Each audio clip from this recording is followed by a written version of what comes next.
கோடை விடுமுறையின் கடைசி சனிக்கிழமை என்பதால் திருநள்ளாறு சனீஸ்வர பகவான் கோயிலில் பல்லாயிரக்கணக்கான பக்தர்கள் குவிந்துள்ளனர். கூடுதல் விவரங்களை செய்தியாளர் அந்தோணிராஜ் வழங்கிட நாம் கேட்கலாம்.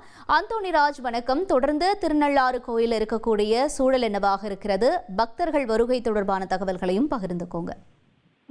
காரைக்காலை அடுத்து திருநள்ளாறில் அமைந்துள்ள உலக பிரசித்தி பெற்ற ஸ்ரீ தர்பணேஸ்வரர் சுவாமி தேவஸ்தான ஆலயத்தில் அனுகிரக மூர்த்தியாக தனி சன்னிதியில் வீட்டிற்கும் ஸ்ரீ சனி பகவானை தரிசனம் செய்ய வாரந்தோறும் சனிக்கிழமையில் ஆயிரக்கணக்கான பக்தர்கள் சுவாமி தரிசனம் செய்வது வழக்கம்.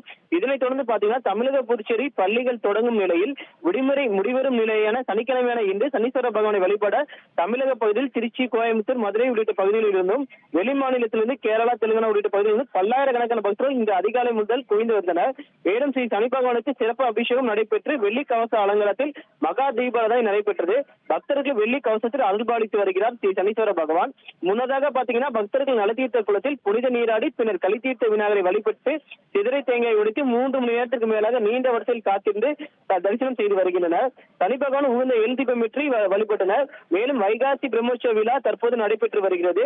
நேற்று இரவு புஷ்ப பல்லாக்கு நடைபெற்ற நிலையில் தற்போது அடியார்கள் நால்வருமான திரியான சம்பந்தம், திருநாவுக்கரசர், அப்பார் சுந்தரர், சம்பந்த மாணிக்க வாசகர் சுவாமிகள் சிறப்பு பூஜை செய்யப்பட்டு வீதி விழா வந்து பக்தர்களுக்கு அருள்பாலித்து வருகின்றனர். பிரம்மோற்சவ விழாவின் முக்கிய நிகழ்வான வரும் ஜூன் 6ஆம் தேதி திருநள்ளாறு கோயிலில் வெகு விமர்சையாக நடைபெறவுள்ள திருத்தேரோட்டம் நடைபெற உள்ளது.